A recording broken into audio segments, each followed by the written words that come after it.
अनुसारले म्याप बनेको त्यो हिसाबले हामीले चाहिँ हाम्रो बोर्डर चाहिँ को सही को गलत छुटाउनुपर्छ भनेको छ।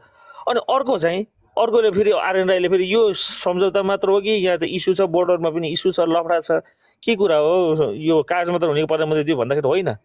यो कुरा चाहिँ के हो भने यो जति कुरा छ बोर्डर डिस्प्युट भन्छ के, बोर्डर डिस्प्युट अकुपेसन भन्छ। अनि आरपिजी भन्ने एउटा संस्थाले केपिएल पालामा एउटा रिसर्च गरेको थियो बोर्डरमा को कोले जग्गा मिचिया छ भन्ने कुरा। बोर्डरमा जग्गा मिचेको होइन कि खोला नालाले गर्दाखेरि त्यहाँ चाहिँ नेपालको जग्गा इन्डियामा, इन्डियाको जग्गा नेपालमा आएको छ। त्यस्तै पाकिस्तानको जग्गा इन्डियामा छ, इन्डियाको जग्गा नेपालमा छ। पाकिस्तान र इन्डियाले चाहिँ एउटा सम्झौता गरेर तिनीहरूलाई एउटा कार्ड दिएको छ, त्यो अनुसार आउने जाने गर्छन्। नेपालमा त्यो फ्री बोर्डर छ, त्यही कारणले उता पनि जग्गा कमाएको छ, यता पनि आएको छ। कोही नेपालको इन्डिया पनि गएका छन्। त्यो जग्गाको डिस्प्युटको कुरा गरे हो। बोर्डर डिस्प्युट अकुपेसन भनेर एउटा त्यो एउटा संस्थै बनाएको छ कि त्यो संस्थाले कुरा गर्दाखेरि उसले के भन्यो भने तिम्रो एक जग्गा पनि हो भने हामीले लिँदैनौँ, हाम्रो जग्गा हो भने हामीले छोड्दैनौँ भन्न खोजेको कुरा हो। त्यो दुईवटा कुरा बोलेको छ उसले। हेर है, ग्रेटर नेपालको बारेमा छुट्टै बोलेको छ, ब्रिटिससित पनि सम्झौता गर्नुपर्छ, विदेशसित पनि हामीले कन्सल्ट गर्नुपर्छ, त्यसपछि चाहिँ हामीले चाहिँ डिल गर्नुपर्छ भनेको छ। अनि अर्को आरएन राईले उठाएको कुरामा चाहिँ के भनेको छ भने बोर्डर डिस्प्युटको कुरा हो। त्यहाँ चाहिँ बोर्डरमा कति छ तिमीलाई थाहै छ त्यो साथी हो यार। बोर्डरमा इन्डियाको भारतमा आएका छन्, भारतको इन्डियामा आएका छन्, त्यो जग्गा इन्डिया पनि छ, मेरै आफन्तिक पनि छ क्या। तर हामीलाई चाहिँ त्यहाँ जान सजिलो छ, जग्गा कमाउनु जान पाइन्छ, आइन्छ। कति पनि बोर्डरमा लफडा हुने कारण किन हेर त कति न्युज आउँथ्यो। त्यो इन्डियाको बोर्डरमा गएर काम गर्यो, तर इन्डिया आर्मीले कति लखटेको न्युज पनि सुन्यो होला नि, नेपाली जग्गा इन्डियामा छ भनेर कति लखटेको थियो। यो नेपालको बोर्डर होइन, इन्डियाको हो, तेरो जग्गा मतलब भएन भन्छ नि। कति त्यो योभन्दा यो बालेन सङ्ग्रामभन्दा पहिलाको पनि डिस्प्युट छ, कति बोर्डर छ त हेर त। त्यो इन्डियाका पुलिसहरू नेपालले किन आउँछन् त भने यो नेपालको भनेर उनीहरूले भन्छन्। अनि हाम्रो नेपाली जनताहरू त्यहाँ काम गर्न जाँदाखेरि यो इन्डियाको जग्गा भन्छ। त्यो डिस्प्युटको कुरा गरे कि त्यही भएर कन्सल्टेन्ट मान्छेले नेपालको एउटा अर्थविदले चाहिँ अब आएर डिल गर्नु पर्यो है भने उसले चाहिँ मिचिया छ, हाम्रो नेपालले मिचिया छ भन्ने हो। तर सम्झौता गरेर के छ साथीभाइको तरिकाले रिलेसनले यो क्यान्सल गर्नु पर्यो। अब यो बोर्डरको सुकुम्बासी जस्तै क्लियर आउट हुनु पर्यो, यो भएन भन्नु खोज्यो। अहिले अर्थ मन्त्रालयबाट बिग्ती जाएर आयो, उसले चाहिँ कालापानी लिपिको कुरा गरेको होइन है। यो भनेको बोर्डर डिस्प्युट कोअपरेसनको एउटा सिद्धान्तले बोलेको कुरा हो, बोर्डरको इस्युको कुरा गरे हो। ऊ त बोर्डरमा इस्युमा हुर्के मान्छे हो नि, त्यो कुरा गरे हो भनेर अर्थमन्त्री पनि अहिले बिग्ती जारी गरेर 1 घन्टा भयो www.nepalgovernment.com.mp भन्ने सर्च गरेर त्यहाँ सबै परिभाषा छ के। विरोध गर्नलाई एउटा ठाउँ चाहिन्छ हैन, विरोध गर्नलाई बुझ्नुपर्छ के कुरामा बोले हो। कट भिडियो हेरेर होइन, मलाई पनि रिस उठेको हो। म लाइभ हेरेको छु, तर त्यो ठ्याक्कै 5 सेकेन्ड नेपालले मात्र होइन, इन्डियाले मात्र होइन, नेपालले मिच्याछ भन्ने त्यो कुरामा फ्रस्ट्रेसन हुन्छ यार, सही कुरा हो। तर पुरै लास्टसम्म सुन्ने जाने भने छलफल गर्नुपर्छ, विज्ञ मान्छेबाट छलफल गर्नुपर्छ। त अनि युकेलाई पनि जोड्नुपर्छ भन्दाखेरि ग्रेटर नेपाल खोज्या हो कि उसले, त्यो कुरा बुझ्नु पऱ्यो क्या। त्यत्तिकै विरोध गरेर यो हामी 2-4 जना भर्न राखेर हुँदैन क्या। लाइभ सुन, पुरा उसले मेसेज दिन खोज्या के हो कुरा सुन, त्यति कुरा गरेपछि त सल्भ भइहाल्छ नि। यहाँ आएर एउटा पार्टीको एजेन्डा बोकेर हुँदैन नि त यार। हिजो काङ्ग्रेस एमएलए भोडाले यहाँ सबै साथीहरू छन्, सबै निशान सर हुनुहुन्छ नि, ऋतु बहिनी, आइसा शिक्षा, सबै यो सर, सुजन सर। हामीले भोट हाल्यो त्यो यसो गर्नु पऱ्यो नि, त्यो गल्ती त हो नि, हाल्यौ नि। हिजो चिनेन, आज चेन्ज खोज्या हो, रिभोल्युसन खोज्या हो। यति कुरा त चेतना हुनु पऱ्यो नि त यार। त्यत्तिकै लडेर उसले चाहिँ बालेनले यो भनेको थियो भने त्यो एउटा कोड मात्र हालेर भएन 5 सेकेन्डको। अनि त्यसपछि के भनेको छ भने यदि त्यो हो भने भारत सरकारले, नेपाल सरकारले, प्रधानमन्त्रीले त होइन भन्नु मिलेन नि त डाइरेक्ट। पहिल्यै अहिले भर्खर आएको सरकार हो। त्यसो हो भने नेपालको अर्थविद र इन्डियाको अर्थविद कन्सल्ट गरेर यो कुरामा सहमतिमा जानु पर्यो। साथीभाइको रिलेसनले भनेको छ कि लास्ट क्वेसन नसुन्ने, बिचको क्वेसन सुन्ने। बोर्डरमा त भएको छ त साथी, त्यो एक्सेप्ट गर्नु पर्यो त। इन्डियाले कति मिच्या छ, नेपालको जग्गा उता इन्डियामा गएको छ, नेपालले मिच्या छ। त्यो कुरा एक्सेप्ट गर्नु पर्यो नि यार। त्यो बोर्डरको इस्यु त हामीलाई कहाँ थाहा हुन्छ भने के बढी मधेसमा बस्ने मान्छेलाई थाहा हुन्छ क्या यार। मधेसमा कति लफडा भइरहेको छ, त्यो इस्युलाई ल्याएर आएर काठमाडौँमा बसेर हरेसमले अहिले ऊ गिटार बजाइसक्यो, 8 वटा स्टार्ट हालिसक्यो। यो हुँदैन क्या। यो छिमेकी भन्ने चाहिँ दुश्मन भयो भने प्यारो हुन्छ क्या। टाढाको साथी र नजिकको दुश्मन भयो भने साथी हो। रिलेसन भन्ने बनाउनुपर्छ। त्यही हिसाबले चाहिँ यसै बन्न जान्नु पर्यो क्या। त्यो त्यसरी लफडा गरेर एउटा पार्टीको एजेन्डा बोक्यो भनेर बालेनले भनेको कुरामा त्यो सर्ट मेसेजमा त रिस त साह्रै उठ्छ हो। कसो सर्ट क्लिप हेर्दाखेरि रिस त भर्खरै नाकै फोडिदिउँ जस्तो हुन्छ। तर लाइभ पुरै हेरिसकेपछि बल्ल मेसेज बुझिन्छ। ग्रेटर नेपालको बोलेको कुरा चाहिँ युकेसित सम्झौता गरेर युकेले के को छोडेको थियो, यो कुरालाई डिल गर्नुपर्छ भन्ने कुरा भइसकेको छ। अनि अर्को कुरा चाहिँ के भइरहेछ भने अर्को आर्यन राईले सोधेको कुरामा चाहिँ बोर्डर डिस्प्युटको बारेमा कुरा भइरहेछ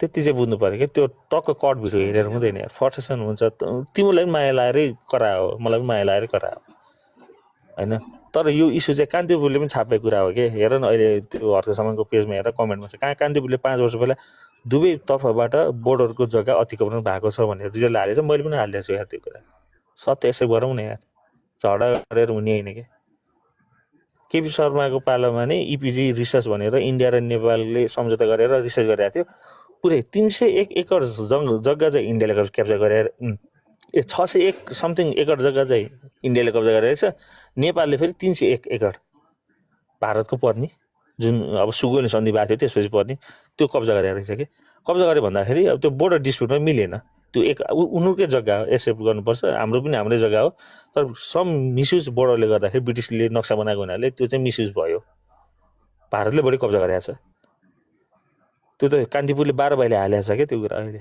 त्यो गुगलमा पनि छ तपाईँहरू अहिले पढेमा एआईमा गएर सोध्न सक्नुहुन्छ केपीओली पालामा आएको यो इपिजी रिसर्च भन्ने इन्डिया र नेपालको बोर्डरमा चाहिँ एकदम त्यो एकचोटि देशभक्ति भइरहेको थियो हाम्रो केपी शर्मा ओली त्यतिखेर रिसर्च गरेको कुरा हो कान्तिपुरले हालेको कुरा हो कि कान्तिपुर त बालेन्द्र रविले साथ दिने मिडिया त होइन त्यतिखेर नै उसले रिसर्च गरेको कुरा हो धेरै बोले तर चाहिँ सत्य कुरा चाहिँ यसो गर्नुपर्छ तर यो इस्यु चाहिँ बोर्डर इस्यु कुरा हो अनि कालोपानी लिपिको बारेमा युगसित सम्झौता गरेर कुरा गरेर अब शर्मिला लिम्बू जस्तो मान्छेले चाहिँ अब यस्तो भन्छ भने अब एआई नै भन्छु होइन चमेली भनेको नि एआई नै हो सबै एआई नै हो होइन थ्याङ्क यू ल सत्य कुरा बोले हो रिसर्च गर्नु होला त्यति भने ल शर्मिला लिम्बू त अब राई लिम्बू त के कुरा गर्नु र अब थ्याङ्क यू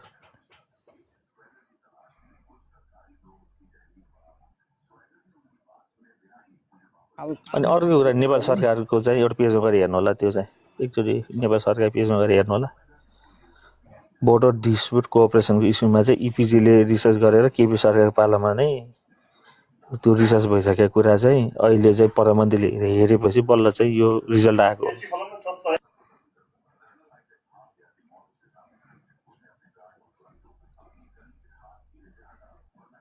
बोलो साथी बोलो मजा आइरहेछ त बोलौँ न ल त कुरा हामी पनि सुनौँ है ए नानी तिम्रो यति पढायो भयो त तिम्रो शर्मिला पनि तिमी त्यति पढायो भयो त यहाँ कमेरा भुक्ने नै थिएनौ नि तिमी गएर नेपालको पेजमा गएर हेर बुझ्यौ नि बोर्डर डिस्प्युट कोअपरेसन भन्ने के हो पढ एनपिजी रिसर्च भन्ने के हो पढ होइन शर्मिला पनि अन्धभक्त चाहिँ नहो भने है ठिक छ तिम्रो पार्टीको यस्तो फरक छ तर सत्यलाई सत्य भन्न सिक्यो भने तिमी बोर्डर बसेको मान्छे होइन तिमी पूर्वमा एउटा कुनै ठाउँमा बसेको मान्छे हो त सिक्किम दार्जिलिङको बोर्डर टच गरेको मान्छे हो सिक्किममा पनि त्यहाँ अतिक्रमण भएको छ सिक्किमको जनताले चाहिँ नेपाली जग्गा अतिक्रमण गरेको छ सिक्किम भयो उत्तराखण्ड भयो तिमीलाई एक्जाम्पल दिन्छु नि बहिनी सिक्किम उत्तराखण्ड अनि भैरुवामा त्यहाँ अतिक्रमण भएको छ गएर एकचोटि बुझ बाउलाई बुझ त तिम्रो बाउलाई गएर तिम्रो बाउ बाजेको जग्गा कुनै चाहिँ भारत इन्डियातर्फ छ कि छैन गएर बुझ्यो नि अन्धभक्त भएर ऊ केही हुँदैन सिक्किममा पनि अझै पनि नेपाली जग्गा अतिक्रमण भएको छ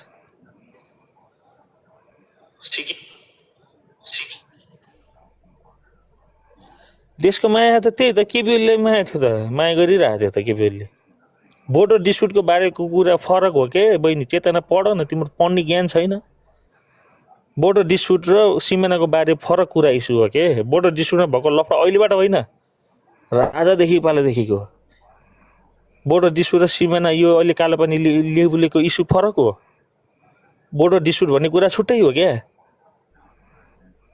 पढेर आएको यति बुद्धि हुन्थ्यो त डिबेट गर्ने माथि आएर हैसियत डिबेट गर्ने हैसियत राख्न बहिनी इपिजी बोर्डर इस्यु भनेको छुट्टै हो त्यो भनेको त्यो ओल्डभरि चलिरहेको सबैको देशमा चलिरहेको कुरा हो क्या बालनले के भने आज बालनले के भन्यो भने बोर्डर डिस्प्युटको बारेमा के भन्यो भने यदि बोर्डर डिस्प्युटमा नेपालले अतिक्रमण 601 बिघा अतिक्रमण भएको छ इन्डियाले हाम्रो 601 बिघा अतिक्रमण गरेछ नेपालले पनि 301 बिघा अतिक्रमण गरेछ यो भनेको 12 भाइ कान्तिपुरले हालेको प्रुफ कुरा हो न्युज गएर हेर बालनले के भने आज होइन 6 सेकेन्ड भिडियो नहेर गएर पुरै इन्टरभ्यू हेर तैँले चाहिँ पुरै इन्टरभ्यू हेर त अब ज्ञान अनुसार त नै भन्ने अहिले बिकी भए पो हजुर तपाईँ भन्ने त्यो पुरै इन्टरभ्यू हेर त्यो बोर्डर डिस्प्युटको कुरा इपिजी भन्ने कुरा के हो गएर गुगल च्याटमा गएर सोध अनि अर्को कुरा के हो भने बोर्डर डिस्ट्रिब्युट कोअपरेसन भनेर रिसर्च गरेको कले हो केपी शर्मा पालीमा आएको कुरा हो त्यो पेपर त्यो नेपाल सरकारसित छ अहिले पनि त्यही कुरा हेरेर भएको रहेछ मलाई अस्ति भएका थाहा भयो भन्ने कुरा हो तेरो कुरा त अब भयो त अन्धभक्तै होस् ल थ्याङ्क यू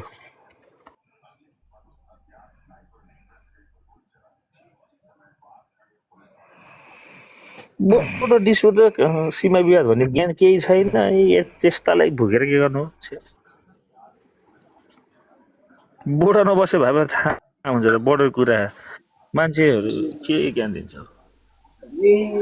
हो दा एकदम सही कुरा गर्नुभयो तपाईँले होइन हुन चाहिँ अलिकति बोर्डर साइडमा बसेको अलिकति गाह्रै छ होइन अलिकति ऊ चाहिँ हुनै पर्ने हो होइन बुझ्नुपर्छ